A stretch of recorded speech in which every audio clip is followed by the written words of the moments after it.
So in this part of this series, I'm going to try and complete this. Now, this might look almost a bike, but actually there's probably more to do than has been done.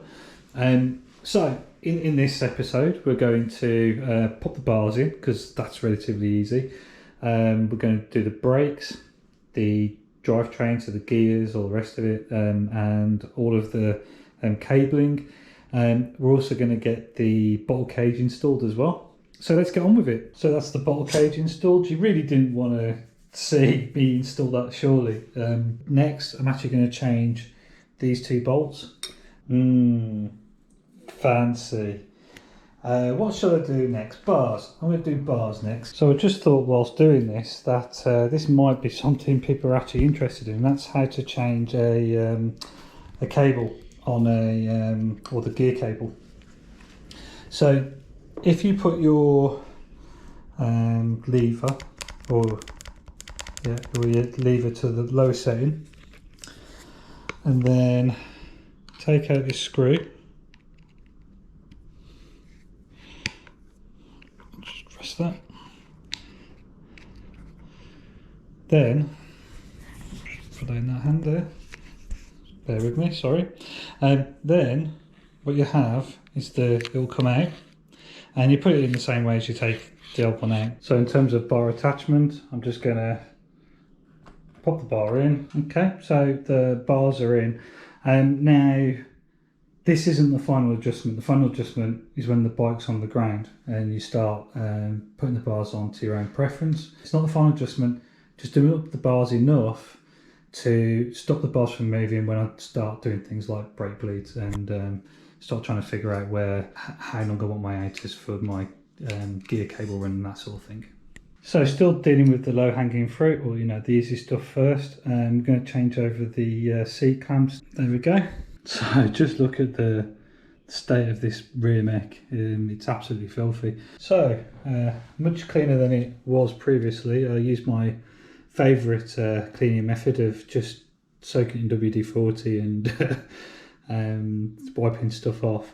So I've got my little titanium little screws in there as well. So I'm going to go and attach this to the bike. Fortunately, my lunch break's almost over, so probably not much more I can do, but we're about to figure out what that might be. Probably take the wheels off and very quickly just mount the brake calipers, and that's only to effectively allow for bleed, so it's not like the final attachment. But there we go. So that's placed now to help determine the cable running. I'm just going to chuck that on the front. No pads in, no point at the moment. It needs bleeding, so we're going to have to run fluid through it first anyway. And put a bleed block in it, but we're just going to attach that to this. I know there's not going to need to be an adapter. That's a 180mm post, it's a 180mm disc, so I'm just going to do that now. So that caliper is bolted on, and before anybody asks, the only reason why they're actually bolted on is to actually just help with dealing with the cable lengths, which is going to be the next thing for the brakes anyway. Once the levers are on, it's basically sizing out the cables or the hoses. But we're going to go onto the back caliper now. Now, as we can see, this is probably a 160 post mount because the caliper don't fit over the disc. So we're just going to grab a 180mm post mount adapter now, and we'll get that fitted. So this is the adapter we're going to fit. Just a quick tip, where the up mark is, have that facing towards the front of the bike. I need both hands for this, so I'm going to do that and I'll come back when it's fitted. And that's attached enough for our current purposes, and this effectively concludes the lunchtime build session. Okay, so we're going to install the brake levers now. It again largely doesn't really matter exactly where you install them.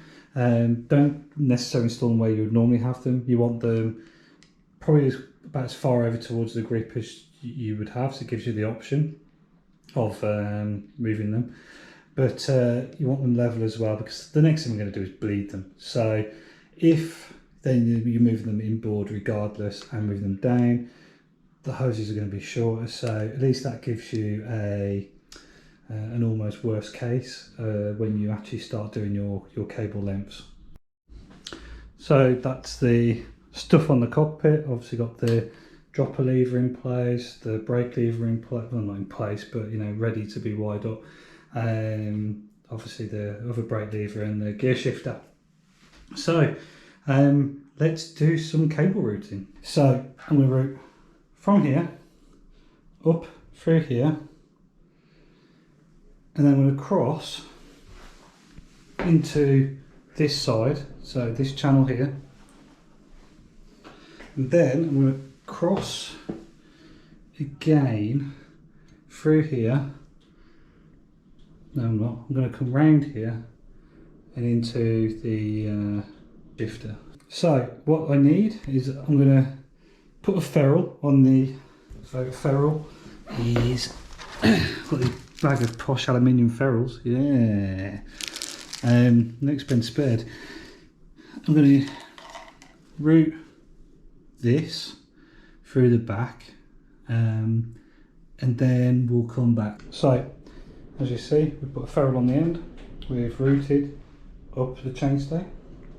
So now we're going to go across and into this cable management the other side, and probably going to take 2 attempts at this just to see which, because there seems to be 2 hole options. Probably go for the outer just to see how that works. And it's quite obvious that this is going to be potentially rubbing around here, so I may put one of the, you know, a couple of those clear patches, or maybe, you know, let's see how it goes. But yeah, I'm going to route that now, and when I come back it will be all the way up to the handlebars. So we're routed along. So now this overly long piece of cable, outer, just basically match up to the shifter, as you can see. And then I'm just going to make sure that if it was mounted there, I'd be able to, you know, turn and turn. You want it to be as largely as minimal as possible, to be honest. So if I can probably get it about there, I'm guessing, because when I shift my shifter inboard, it's obviously going to be slightly longer. So that is where I'm going to cut it.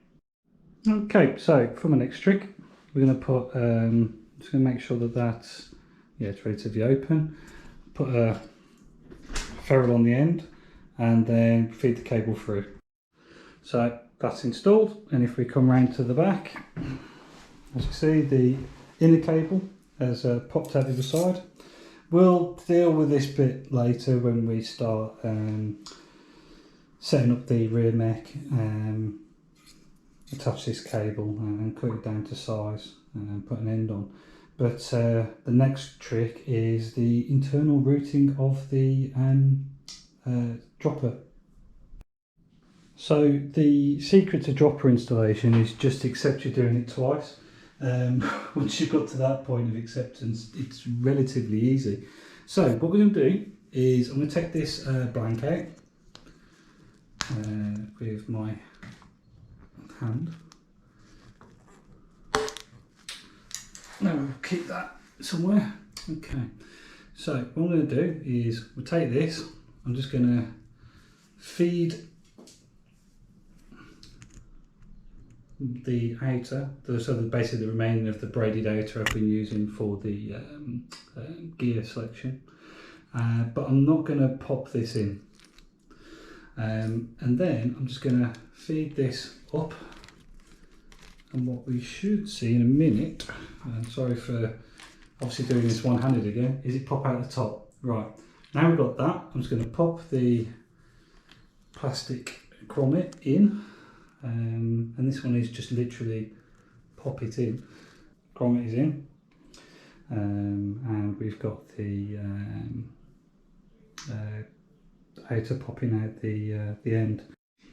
Okay, so this is a Fox transfer post. What I'm about to show, it's pretty much the same for most posts, but for example, KS posts, they're the wrong way around from what I'm about to do. It makes it more difficult to install. But anyway, so first of all, this little bit here, slide it over so till you get to about slide it over to the inner until you get to the end. So I'm just going to do that now, and obviously you can't see this because you are in the camera. We have the end. Right, now what I need to do is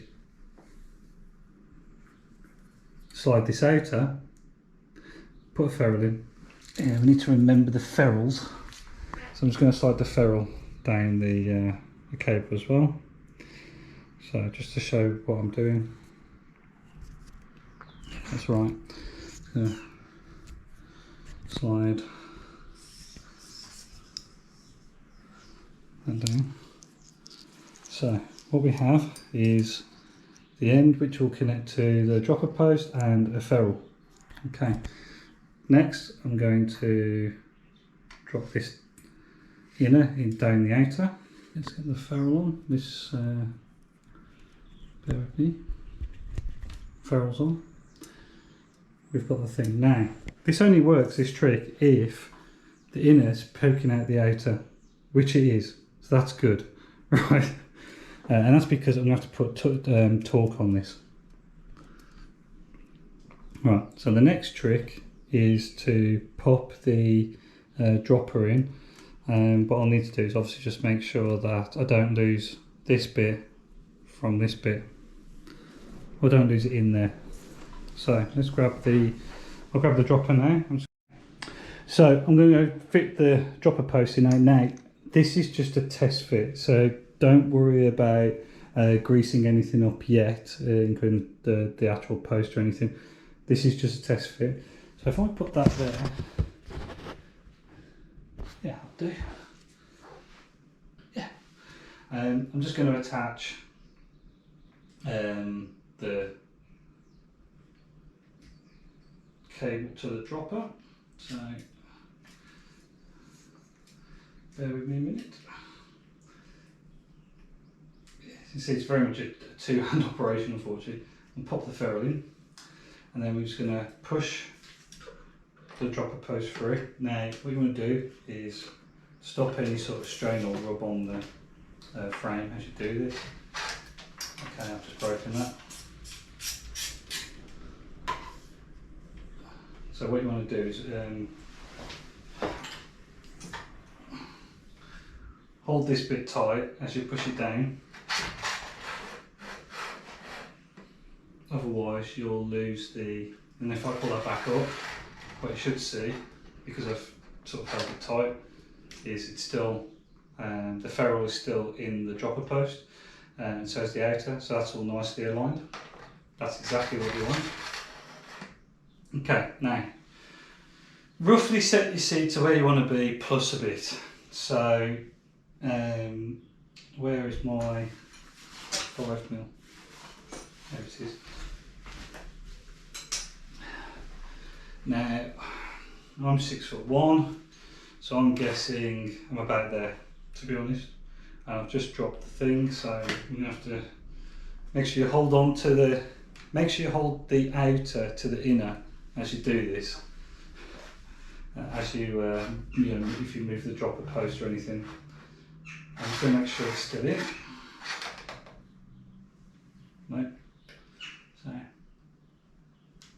use my teeth there. I'll podge that back in. See, it doesn't have to be straight, obviously. This is just a test fit. So I'm going to go. I'm 6'1". We'll go for We'll go for the A on transfer. I'm just going to bolt that down. It doesn't have to be tight. It just needs to hold the post in. As I say, this is purely a test fit. Right, that's in. Okay.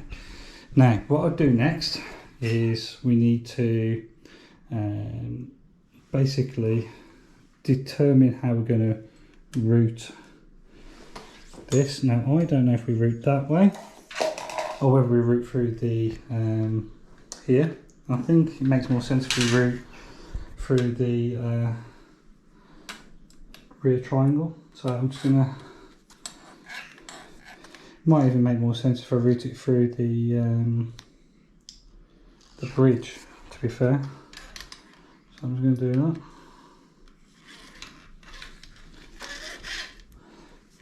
I mean, either way, whether I'm routing it inside or outside the bridge or along the chainstay, the length ain't going to change much.